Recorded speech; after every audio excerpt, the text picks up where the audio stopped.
On the wedding day, the groom, Ethan, was late and nowhere to be seen.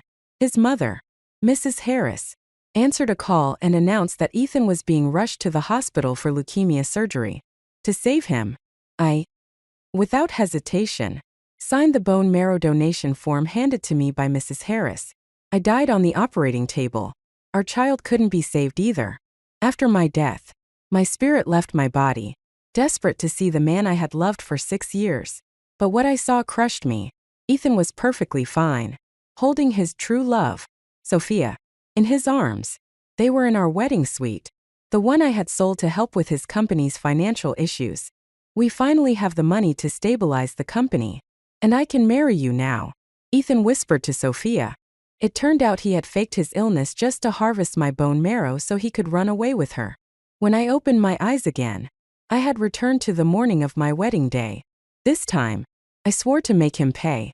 As I stood in the wedding hall, my heart no longer fluttered with the joy it had in my past life. All I felt was a burning hatred. If I remembered correctly, Ethan was with Sophia right now, whispering sweet nothings and promising a future together. Meanwhile, I was moments away from being abandoned on my wedding day, betrayed by both him and his mother, who would leave me to die. Back then, I had willingly walked into their carefully laid trap, blinded by love. The searing pain in my chest was unbearable as I thought about how I had wasted 6 years of my youth, only to face such a cruel ending. The image of the two of them wrapped in each other's arms haunted my mind. But there was no time to dwell on the past. If I wanted to change my fate, I had to act now. This wedding was nothing but a trap, and Ethan was never going to show up. I had barely slept the night before, too consumed with thoughts of what was to come. By 3 a.m., I had been wide awake, obsessively preparing for the ceremony. Now, lightheaded from exhaustion, I stumbled and reached for a piece of wedding candy from the table to steady myself. That was when Mrs. Harris stormed over and shoved me forcefully. "What are you doing? Do you think this family hasn't treated you well enough? And now you're stealing from the guests?" She hissed. The guests turned to stare, their eyes filled with ridicule and judgment. Mrs. Harris had always humiliated me in public under the guise of teaching me a lesson, claiming it was to prevent me from bullying Ethan in the future.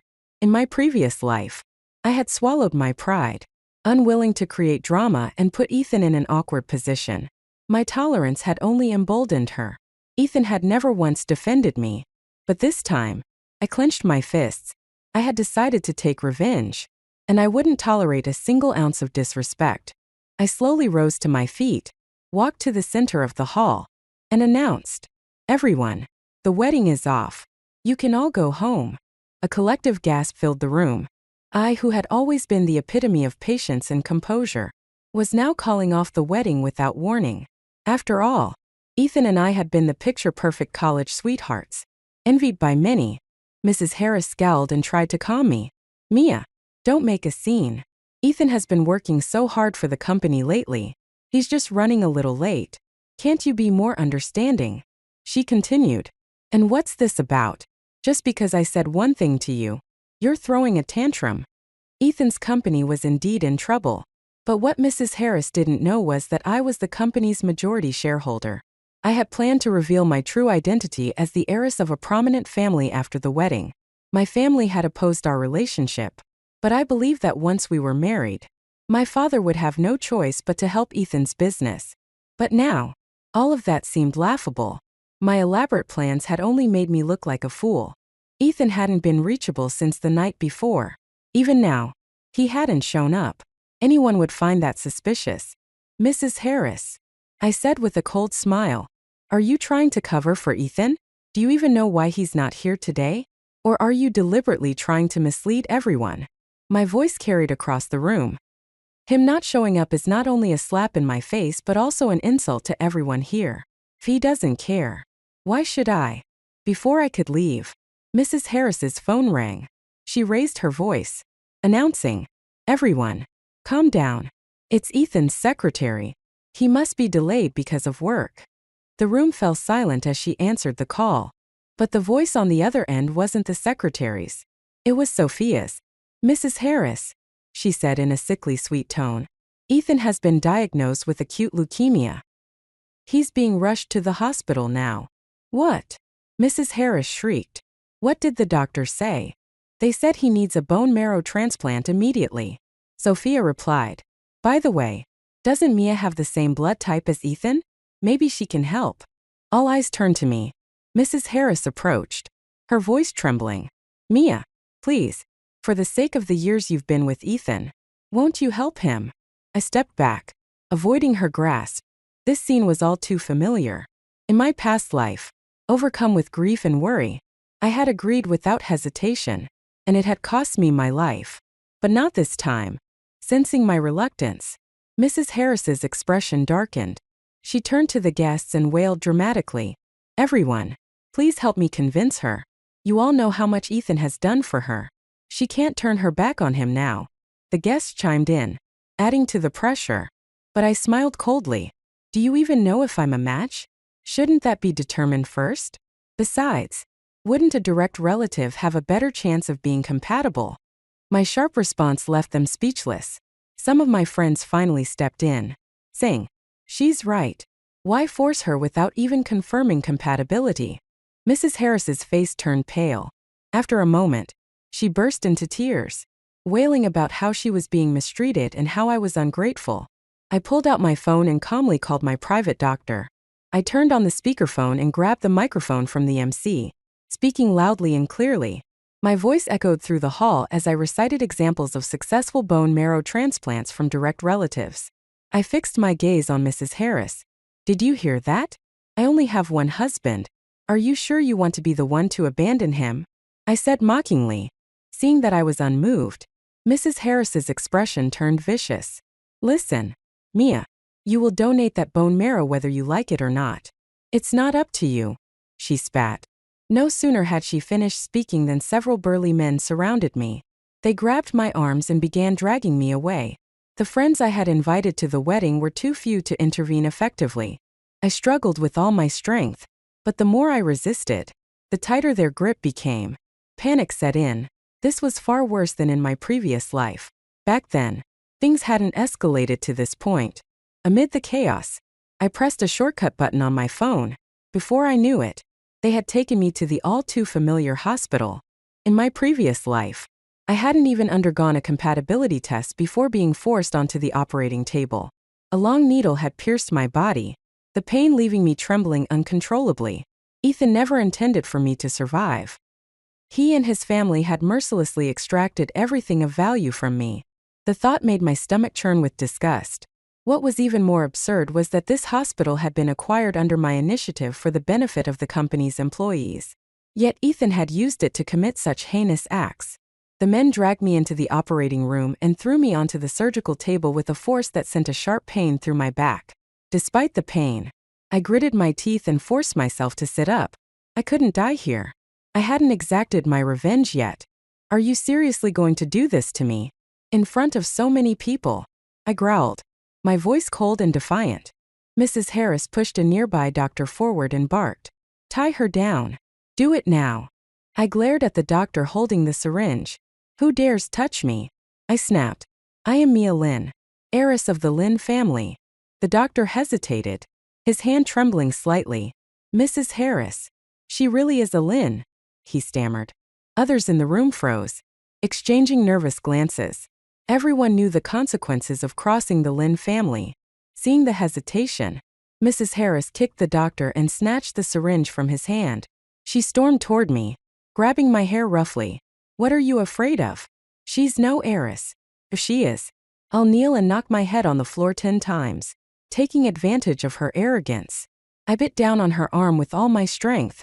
She screamed in pain, but before anyone could react, a familiar voice echoed through the room. What do you think you're doing? I looked up to see Mr. Lee, the butler who had raised me, storming into the operating room. He grabbed Mrs. Harris's arm, forcing her to release me. A commanding voice followed from the doorway, laced with cold authority. Who dares act so audaciously? The crowd parted to reveal my father. His tall figure exuded the confidence and power I had missed so dearly in my past life. My eyes brimmed with tears as I stared at him. The last time I had seen him, his once proud demeanor had been crushed under the weight of grief over my death. Now, Seeing him full of vitality filled me with a surge of complex emotions. The doctor turned pale. "Mr. Lin, we didn't expect you to come." Mrs. Harris's expression shifted immediately. She forced a smile. "Mr. Lin, we were just handling a family matter. We didn't mean to trouble you." My father cast a cold glance at her and let out a chilling laugh. "If I hadn't come, my daughter would have died at your hands." Mrs. Harris trembled, her mind racing for an explanation. She had assumed no one important would intervene, especially not me. Realizing she had no choice but to gamble, she changed her tone.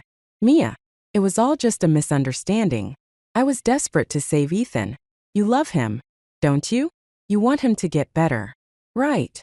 Her words dripped with manipulation, attempting to exploit the love I had once foolishly given Ethan. She had always used my devotion against me, but I was no longer the naive Mia of my past life.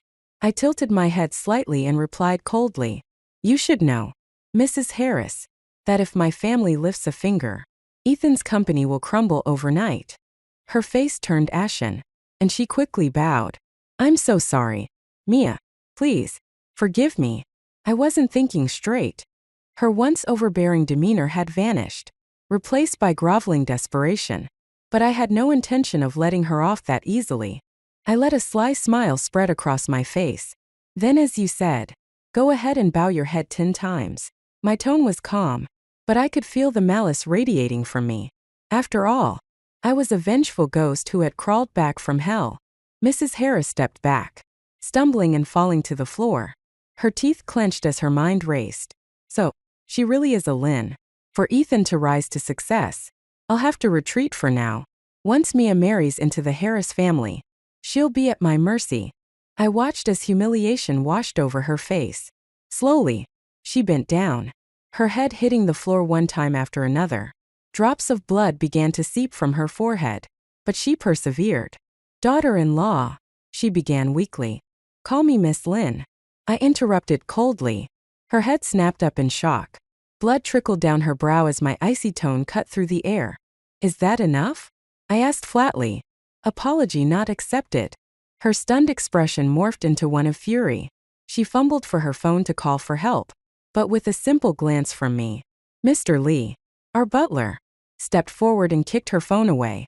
"Confiscate her phone," I ordered. "Take her for compatibility testing. She is not to leave the hospital without my permission." Without waiting for her protests, she was gagged and escorted out of the room. The remaining crowd dispersed quickly, leaving only me and my father in the operating room. Taking a deep breath, I steadied myself and turned to him. "I don't want to marry Ethan anymore." He sighed deeply but didn't argue. Instead, he stepped forward and gently placed a reassuring hand on my shoulder. "Good girl. Let's go home." On the drive home, the surrealness of it all weighed heavily on me. My father's protective presence made me feel safe, and I was grateful that I had the chance to undo my past mistakes. In my previous life, after my death, Ethan's cruelty had extended to my family, robbing my parents of their peaceful old age. The thought of their suffering ignited a renewed hatred within me. This time, I vowed to protect them and make Ethan pay. When we arrived home, I told my parents everything that had happened. My mother clutched my hand, tears streaming down her face. "I always said Ethan wasn't the right man for you. How dare they do something so vile?" she cried. "I'll make sure every company in a city blacklists him. How dare he mess with the daughter of Lin Chang'an?" Even my father, usually calm and composed, expressed his anger on my behalf. Their love and concern moved me deeply, but I shook my head firmly. "Mom, Dad, I know you're worried about me, but please, let me handle this myself. I promise I won't let him off lightly." They hesitated but finally agreed, though reluctantly. They didn't know what I had been through. They only wanted me to stay far away from that despicable man. Looking at their youthful faces, I silently vowed that I would never let them worry about me again. After dinner, I retreated to my room. It had been years since I'd stayed at home, as my previous life had been consumed by Ethan's demands. Lying on the soft bed, I couldn't stop the tears from flowing. The man I had loved for 6 years had turned out to be a monster. I had always suspected that something wasn't right between Ethan and Sophia, but my love for him had blinded me. allowing him to use my feelings as a shield for his deceit. It was unforgivable that he had betrayed me, but his attempt to take my life had pushed me beyond the point of no return. Through the night, I planned my next steps carefully, formulating a strategy to bring Ethan down piece by piece. The next morning, I dragged myself downstairs with dark circles under my eyes. My parents were surprised to see me up so early, as I usually slept in when I was home. I grinned and wrapped my arms around my mother. "I just wanted to spend more time with you," I said playfully. After a leisurely morning with my family, I left the house, accompanied by Mr. Lee. He dropped me off at what used to be my wedding home with Ethan. The moment I stepped inside, memories flooded back. Every corner of the house had been decorated meticulously by me. At one point, I had dreamed of raising our children here and living a blissful life. Now, the very thought made me nauseous. I forced myself to walk to the master bedroom. If my memory served me right, in my previous life, I had already died in the hospital by this time. Meanwhile, Ethan and Sophia had used this very room to celebrate their twisted union. I pushed open the door, and a foul stench assaulted my senses. Sweat and other unspeakable odors hung in the air. The bed was in complete disarray. The sheets crumpled and stained. Scraps of paper littered the floor, and the quilt, painstakingly sewn by my mother, lay discarded on the ground, wrinkled and abandoned, much like my failed marriage. I took a deep breath, suppressing the urge to destroy everything. Instead, I methodically installed cameras throughout the room. Collecting evidence was more important than giving in to my emotions. Once I was done, I sat on the living room couch and waited. It wasn't long before I heard laughter and playful chatter outside the door. Soon, the sound of keys turning in the lock reached my ears. Sophia's voice rang out, cheerful and carefree, as though she and Ethan were a blissful newlywed couple. The door opened, and Ethan froze in the doorway when he saw me. His face turned pale, and he nearly bolted. But I smiled warmly and stood up. "Ethan," I said, feigning relief. "You're okay. I was so worried about you." Seeing that I wasn't immediately accusing him, Ethan hesitated, then cautiously responded, "Mia, what are you doing here?" I tilted my head and gave him an innocent look. "What do you mean? This is my house, isn't it? But why aren't you at the hospital? I've been so worried about you." Right, he stammered, clearly flustered. "The doctor said it's just early stages. I didn't need to stay, so I came back." His words stumbled over themselves as he tried to appear calm. "Where's Mom?" I nodded knowingly. Ethan's question had a clear purpose. Yesterday, his mother was supposed to handle everything about me. I feigned a look of confusion. "I don't know. Yesterday, I went to the hospital, thinking I was going to save you, but the doctor said we weren't a match. After hearing that, your mom left with the doctor, and I haven't been able to reach her since." "That doesn't make sense," Ethan muttered under his breath. His brow furrowed. Of course, it didn't make sense. They had planned everything. Regardless of whether I was a match, they weren't going to let me walk away. I sneered internally but kept my expression filled with concern. "Strange," I said, tilting my head innocently. "What does it mean? Do you not trust me anymore? And after I worried so much about you yesterday?" Ethan snapped out of his thoughts, waving his hands. No. How could I not trust you? I know my wife has my best interests at heart." But his eyes betrayed him, flickering nervously toward the master bedroom. Feigning curiosity, I teased, "What's wrong? Are you hiding someone in there?" The color drained from Ethan's face. He stammered incoherently, but I had no intention of listening to his excuses. I cut him off with a dismissive laugh. "Relax. I'm just joking.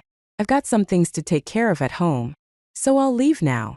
As I walked past Sophia, who was standing behind Ethan, I couldn't resist a pointed comment. "Oh, and your little secretary is here too? Be sure to take good care of Mr. Harris tonight." Without waiting for a response, I left.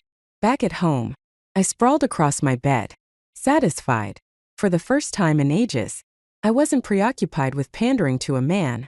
The peace and freedom felt like a luxury I hadn't enjoyed in a long time. As I considered where to go shopping the next day, my computer beeped with an alert. My surveillance software had picked up activity. Excited, I sat up and opened the program. pulling up the live feed from the cameras I had installed. On screen, Ethan and Sophia were sitting on the bed, talking. I turned up the volume. Their conspiratorial voices came through clearly. "I thought you said she wouldn't come back," Sophia complained, her tone laced with fake indignation. Despite her words, her body leaned intimately against Ethan. "I didn't lie to you," Ethan snapped, furrowing his brow. "Let me call Mr. Wong and find out what happened." Mr. Wong, the black market dealer who was supposed to handle the bone marrow transaction, answered the call. "What happened yesterday?" Ethan demanded. "I delivered her to you." "You delivered her? Huh. Do you have any idea what kind of mess you've caused?" "It's too risky now," Mr. Wong retorted angrily. "What about the money you promised me?" Ethan pressed, panic rising in his voice. "Money? Forget it. The deal's off. Don't contact me again," Mr. Wong barked before hanging up. Ethan stared at the phone, his face darkening. How could this happen? What about the money? How will I save the company? Sophia reached out, stroking Ethan's cheek with a soft smile. "Don't worry, darling. I talked to the finance department today. They said the company can hold on for at least another month. As for raising money, I'm sure you'll figure something out. If it didn't work this time, we can just try again." Hearing this, Ethan visibly relaxed. The two soon fell into behaviors that disgusted me beyond words. I saved the video with a cold expression. Initially, I hadn't planned to target Sophia, believing that the blame for infidelity lay with the man. If Ethan wanted to cheat, there would always be another Sophia, another woman willing to play the role. But after hearing her words, I realized she was just as complicit in plotting against me. If Sophia loved selling out others, I'd make sure she paid for it too. As I finalized my plans for revenge, I suddenly remembered the company. Ethan's job had always been a favor from me. Fresh out of college, he had struggled to find employment. His arrogance outmatched only by his incompetence. Feeling sorry for him, I had secretly pulled strings to get him hired. The company's current financial trouble was no surprise. I had never expected Ethan to excel. My only hope back then was for us to marry and build a life together. I called the company to get an update. It was in shambles.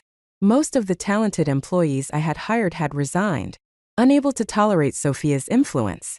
She had turned the office into a hub of favoritism, where currying favor with the boss was the only way to get ahead. Frustrated, I ordered the remaining employees to stop reporting to Ethan. I reached out to the former staff, inviting them to work at another company I owned. I made it clear that all operations were being transferred there, leaving Ethan's company as little more than an empty shell. "Keep this confidential," I instructed. "Let them think they're still in control." It was past 1 a.m. by the time I finished. I went downstairs to find my father still awake. Smiling, I leaned on his shoulder. "Dad, why are you still up so late?" "You little rascal," he teased. "Why aren't you asleep?" "I'm different. I need you to age slower so you can stay with me longer," I said, pressing my cheek against his. He set down his newspaper and studied me. "Something's changed about you. You've grown up, haven't you? Caring about your old man now. You and Mom don't need to worry about me anymore," I said, my voice soft. "As long as I'm happy and healthy, that's all that matters." "Right." My father's eyes softened, and he pulled me into a hug. "You're growing up, but sometimes you're still just my little girl." He chuckled. I didn't say anything, just hugged my kind-hearted father tightly. The company's immediate crisis was resolved, and worse outcomes were prevented for now. I also kept a close eye on Ethan's phone to make sure he didn't contact anyone else for help. Ethan valued nothing more than his career and reputation, and I planned to attack him where it hurt most. Time was running out. Sophia had said they could barely hold on for another month. Ethan was panicking like a cat on a hot tin roof. Without money, how could he maintain his life with his precious sister? Sophia wasn't any easier to deal with. Back when Ethan was playing the role of a successful businessman, he'd spend hundreds of thousands each month on her. But now, with their finances in shambles, Sophia had begun throwing tantrums, her charm slowly becoming a burden. Ethan's face was etched with worry, too preoccupied to pacify her. Eventually, Sophia's thoughts drifted back to me, his so-called loyal wife. Over the past month, I had crafted the illusion of dire financial straits, to the point where Ethan could barely afford bread and pickles. Meanwhile, I decided day by day whether I felt like feeding him a proper meal. One evening, after finishing a hearty dinner at home, I packed up some leftovers and headed to Ethan's place. To add to the charade, I even brought a few bottles of his favorite wine. Ethan devoured the scraps ravenously, and the sight disgusted me. How had I ever loved someone like this? Looking away, I opened a bottle of wine and handed it to him.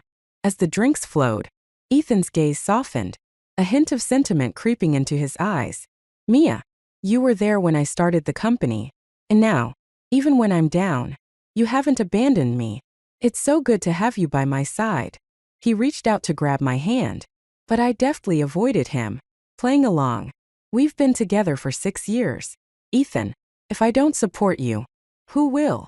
My words were half true. The old Mia had genuinely loved him, but the current Mia, the one who had crawled back from hell, was simply performing. Ethan downed another drink and suddenly spoke. Mia, you know Mr. Yu from that last party? He secretly asked for your number. Said he'd pay 50 grand for one night with you. Yu was a businessman ranked just below my family in terms of wealth, though much of his fortune came from dubious sources. He was notorious for his vices, and this presented the perfect opportunity to kill 2 birds with 1 stone. Destroy Ethan and eliminate a competitor from my family. Really? I asked, pretending to consider. You'd want me to go? Ethan's expression turned hopeful. Would you?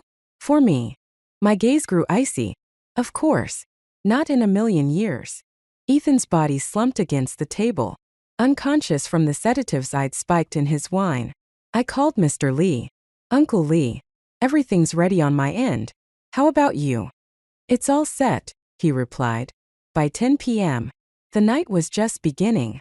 I arrived at the venue, where Mr. Lee was waiting for me in the lobby. I gracefully ascended the stage and addressed the gathered guests, my voice warm and composed. I deeply apologize for the incident at the wedding. Tonight's dinner is on Mr. Harris as a gesture of thanks for your continued support. Applause broke out. Someone in the crowd asked, "Where's Ethan?" Suppressing the excitement bubbling inside me, I answered with a smile, "No need to worry. Ethan invited everyone here, including the company's employees, to celebrate overcoming our recent challenges. He wanted to show his gratitude and asked me to share the company's progress with you." As I spoke, the large screen behind me lit up, but instead of company achievements, the footage showed 2 intertwined bodies on a bed. The room erupted in gasps and whispers.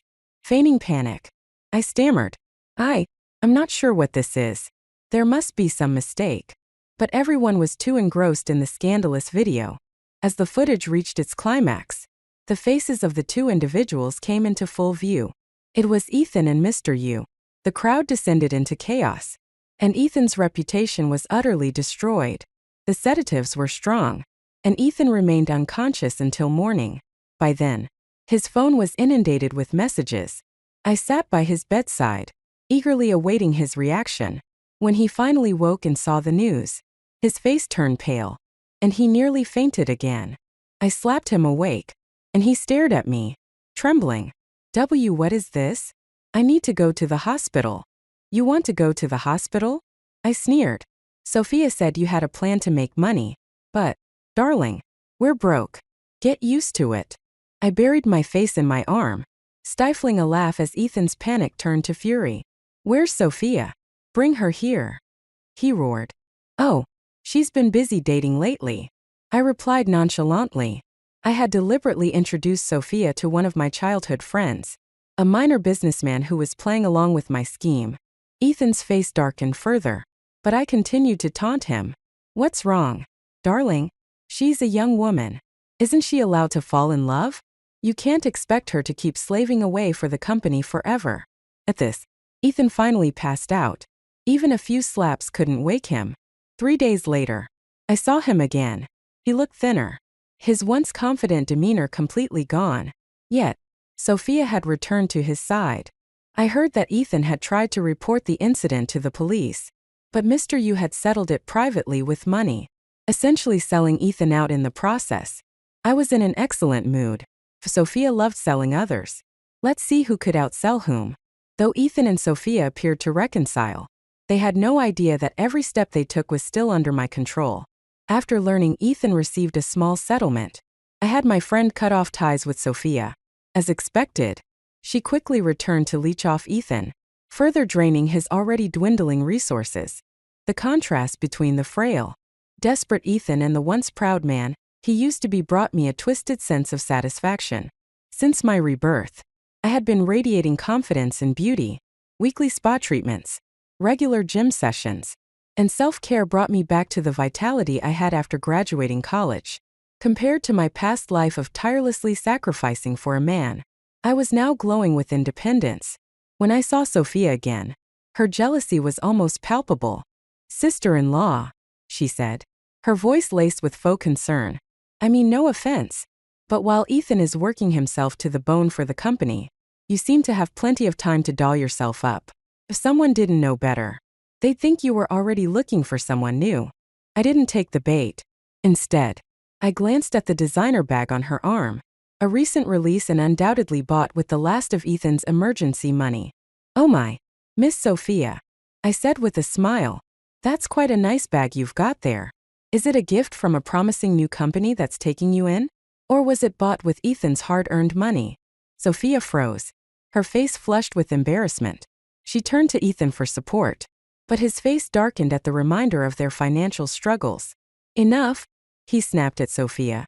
"Just shut up already. Haven't things been messy enough?" He stormed off in frustration, leaving Sophia standing awkwardly, watching him limp away with defeat in his every step. I felt a surge of satisfaction. Yet, it wasn't enough. I wanted more. With Ethan's reputation in shambles, no company dared to collaborate with him.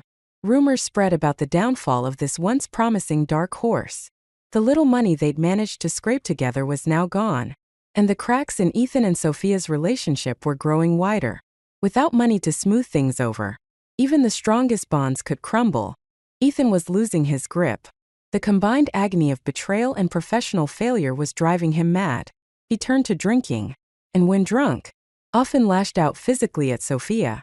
One day, while lounging on my plush bed under the guise of working, I tuned into the surveillance cameras to watch another one of their inevitable fights. This time, it escalated further than usual. Ethan slapped Sophia hard across the face, shouting, "How did I ever end up with someone like you? At least Mia knows how to support the household. But you? All you do is ask me for money." Sophia shot back. "And now you think she's better? Let me tell you something, Ethan. I'm not here to suffer for you. If you can't provide, don't blame me."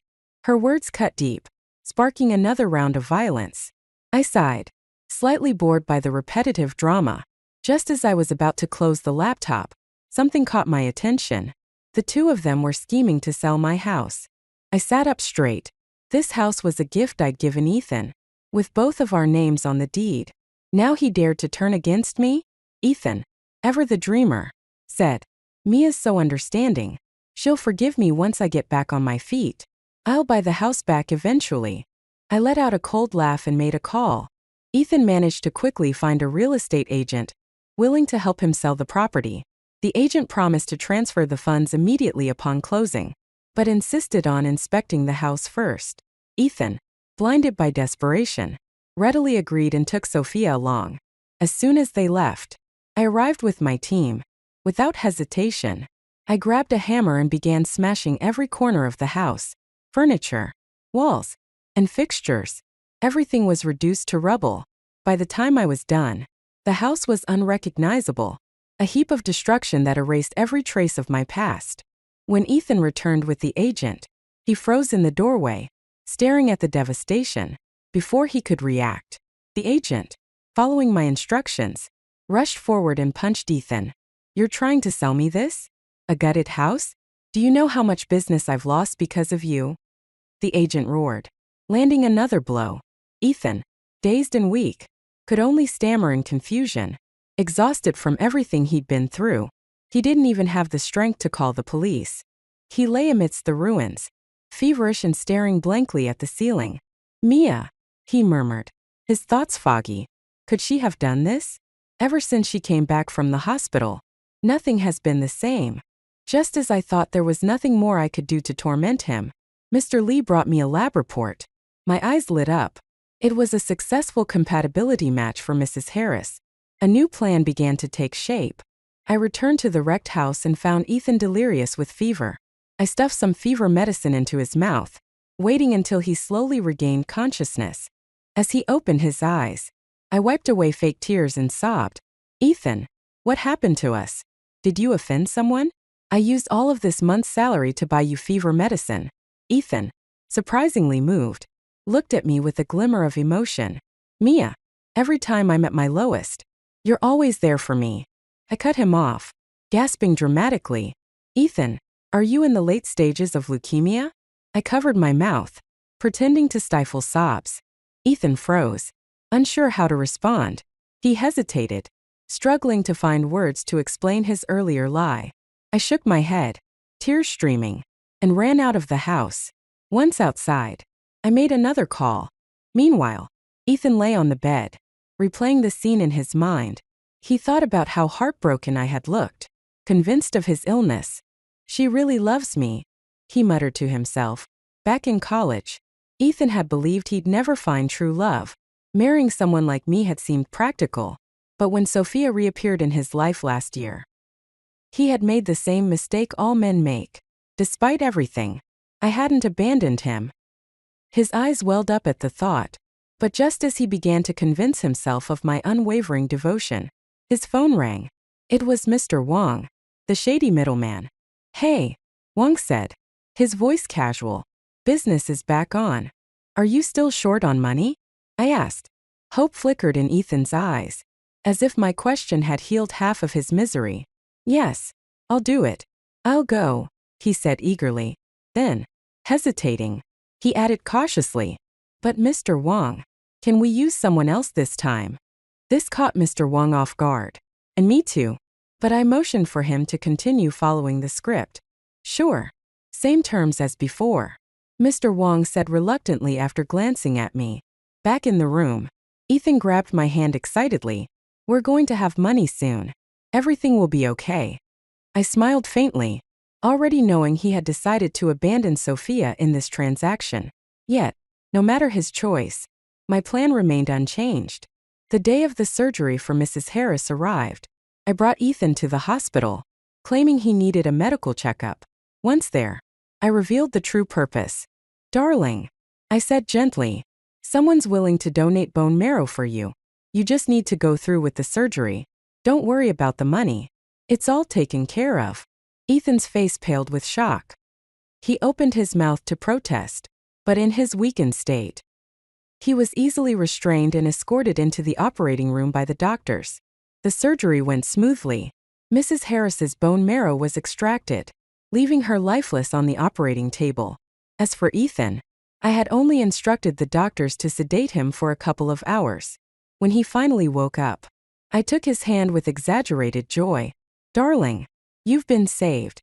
The doctor says you're going to be fine. Ethan, still groggy and full of doubt, let me guide him. Come on, I said. You need to personally thank the person who stepped up to save you. I led him to the morgue. Ethan followed reluctantly, a deep unease growing within him. His mind buzzed with questions. Why would someone volunteer to save me? And why am I not sick in the first place? But these thoughts stayed locked inside, unspoken. Standing before the covered corpse, a voice in his head urged him, open it, and you'll understand everything. Ethan reached out hesitantly, pulling back the white sheet. The sight before him made him stumble backward, falling to the ground. His mouth moved silently for a moment before a single word escaped. Mom! Mrs. Harris lay cold and lifeless beneath the sheet. She had died in his place. Ethan broke down, teetering on the edge of insanity. His anguished cries echoed through the empty hall. I forwarded the recording of Ethan's final phone call with Mr. Wong to Sophia. What she would do with the information was anyone's guess. As for Ethan, the evidence I had gathered of his infidelity and other scandals would follow him to every job application, tarnishing his reputation permanently. The people who had wronged me had finally received the punishment they deserved. It was time for me to move forward with my life.